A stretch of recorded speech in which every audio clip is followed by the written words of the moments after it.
Astrid, elle va faire un truc qui est assez top. Elle va nous expliquer comment baisser le taux, l'indice glycémique d'un repas pour pouvoir manger un dessert. Ouais, parce que souvent, on diabolise le sucre. Et c'est vrai que le sucre, pour la santé, c'est pas terrible. Pour autant, il faut savoir que le corps est constitué à 2-3% de sucre, pas plus. Donc ça veut dire qu'on n'en a pas besoin pour la constitution, mais par contre, c'est notre essence. Donc il en faut du sucre tout de même. Sans sucre, vraiment, on n'avance pas. C'est comme une voiture, il faut en mettre un petit peu. Et puis il faut un peu de plaisir. De toute manière. Et ce qui est vraiment délétère pour la santé, c'est la frustration, forcément. Donc, s'il n'y a pas de plaisir, c'est pas terrible.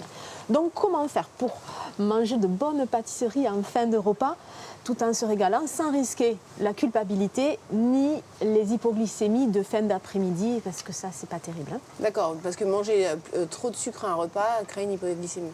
En fait, c'est tout le système de la gestion du sucre dans le corps. On va manger du sucre, on va avoir la glycémie dans le sang qui va s'élever et en réponse, on va avoir l'insuline qui va venir et qui va dire au sucre dans le corps, allez, on vous range partout, on vous met dans les cellules, on vous met dans le foie. Et donc du coup, on va avoir la glycémie dans le sang qui va baisser. Si par exemple, on mange du sucre à jeun, ce qui va se passer, c'est qu'on va avoir un gros shoot de glycémie et un gros pic d'insuline. Et là, pouf, ça retombe et c'est là qu'on risque l'hypoglycémie. D'accord. Donc, pour arriver à ne pas faire ça, il faut baisser l'index glycémique, soit dans les matières alimentaires qu'on va employer dans les sucres, et peut-être vous utilisez différents sucres. On utilise le sucre muscovado, on peut utiliser du miel aussi, qui peut être intéressant. Il y a pas mal de fructose. Et ouais, voilà, c'est ça. Et après, il y a différents sucres, stevia, vous les utilisez? Moi, personnellement, non. Mais peut-être un peu plus de muscovado, oui, le sucre muscovado. C'est pas ta volonté de faire des pâtisseries. C'est pas l'objectif du restaurant. Toi, tu es vraiment sur un côté... On réduit le sucre par pâtisserie par rapport aux recettes de nos grands-mères. On n'utilise pas forcément d'alternatives sans sucre ou des agents. C'est pas ton créneau. Non, c'est pas mon créneau. Mais ceci dit, même sans utiliser tout ça, comment on fait? C'est une histoire d'index glycémique, on l'a compris. L'index glycémique, c'est différent de la contenance de glucides dans l'aliment.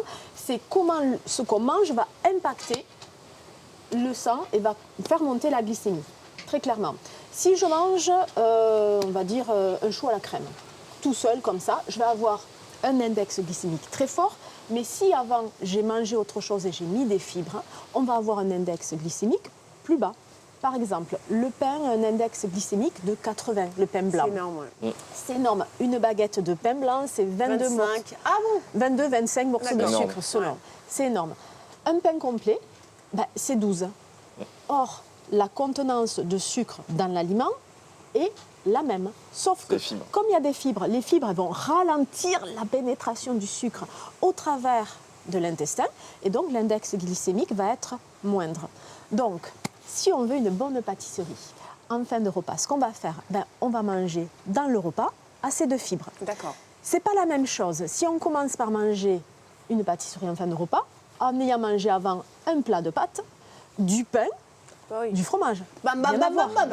C'est tout à fait ça. Par contre, si on a mangé en entrée, là c'est pas gastro, mais carottes râpées, betteraves râpées, on en parlait tout à l'heure. Et pourtant, carottes et betteraves, il y a beaucoup de sucre dedans. Et il y a du sucre. L'index glycémique de la carotte crue est autour de 14. D'accord. La carotte cuite, parce qu'il y a un amalgame de tout ce qui est sucre, elle va être entre 35 et 40. Donc, il faut mieux la manger crue. Mais en tout cas, du légume, de la protéine, et on essaie d'éviter les sucres lents aussi. Et dans l'ordre, si on a prévu de manger une bonne pâtisserie, d'abord, on va manger les fibres, tout ce qui est légumes. C'est pour ça qu'on fait des entrées, etc., avec des légumes. Ensuite, on mange la protéine. On va essayer d'éviter les féculents parce qu'on sait qu'à la fin, on va se régaler. D'accord. Et puis, on va manger ensuite, tout à fait à la fin, la pâtisserie. C'est vraiment alors dans ça, cet c'est quand ordre-là. vous allez manger chez Hugo, parce que quand vous allez manger à la table, le problème c'est que c'est bon tout le long et que vous pouvez pas faire ça. Vous pouvez dire je voudrais des crudités en entrée, une protéine pour manger le gâteau d'Hugo. Mais vous pouvez par contre manger quand même plus de légumes, voilà. Et puis chez soi, on va quand même aller manger assez de légumes dans cet ordre-là et des féculents plutôt complets. Dernière question, est-ce qu'on m'a dit que c'était bien de manger des crudités en premier et après des légumes cuits? oui, si l'intestin, tout le monde ne supporte pas les crudités, mais manger les crudités en premier, c'est important parce qu'il y a une vidange gastrique. Si on mange les crudités après ou la salade Oui, après... la salade après, avec le ça fromage. fermente. Ok. Ça fermente et ça reste longtemps dans l'intestin, c'est pas terrible. Tu auras appris les choses? Oui, très Eh ben, intéressant. merci beaucoup, mon Astrid. Attention, tour de magie, jingle. Cette jeune fille brune va se transformer en jeune femme blonde. Coup de fouet.